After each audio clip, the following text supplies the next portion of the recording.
suis Batubanakweto Léonard, certains m'appellent Merveille, d'autres préfèrent m'appeler Luba au nom de l'incubateur dont je suis consultant exécutif en gestion des entreprises. Et présentement, je vais beaucoup plus développer casquette de comptabilité des entreprises et un peu de notions en fiscalité et comptable aussi.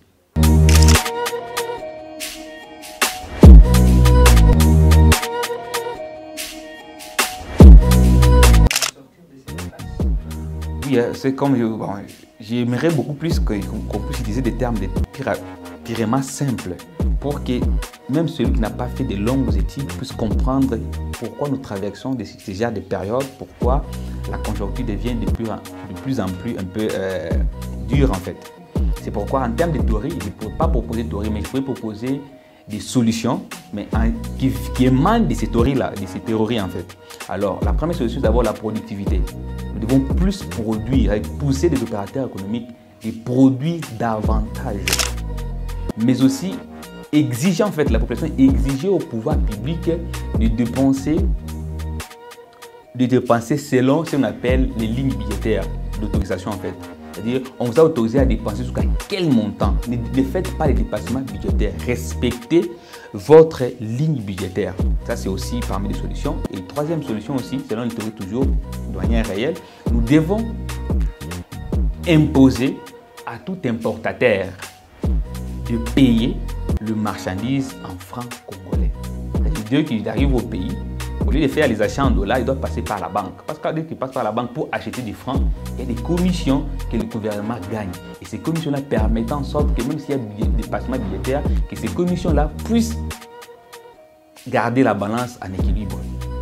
Je pense que si nous partons sur cette base-là, ça va nous permettre de bien passer cette période qui est purement, qui dépasse même le contrôle de nos pouvoirs publics en fait. Parce que cette guerre économique n'est pas interne. C'est une guerre qui est d'abord aussi complexe et aussi qui oppose des grandes puissances qui ont des réserves monétaires énormes. Entre autres, comme je dis, les blocs aux États-Unis d'Amérique, dont les dollars représentent plus de 80% des réserves mondiales économiques. De l'autre côté, on a l'euro.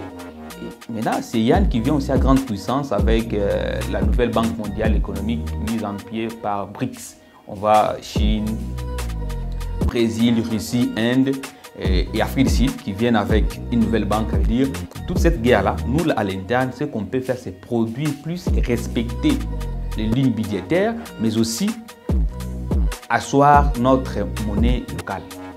Le déficit budgétaire, de manière très simple, comme je ne veux pas entrer beaucoup plus dans le langage très initié, de manière très simple, c'est lorsque le solde de l'État est négatif.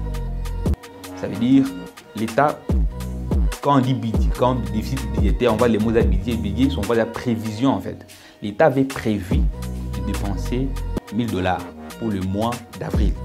Mais dans la réalisation, les autorités attribuées à la réalisation d'un projet X ou Y se trouvent à l'incapacité de réaliser ces projets-là avec les budgets alloués. Ils sont obligés d'aller prendre de l'argent dans des banques privées, soit chez le bailleur au niveau international. Dès qu'ils partent prendre ces fonds-là pour réaliser les projets, l'État se trouve dans une sorte de moins. Du coup, c'est ce qu'on appelle le déficit budgétaire. L'État, c'est comme une dette en fait que l'État est obligé de prendre pour réaliser son projet. Mais pas exactement une dette, parce qu'un déficit, ça prend toujours une année. Mais pour l'économie de l'État, c'est-à-dire pour l'économie publique, un déficit, c'est pour une année.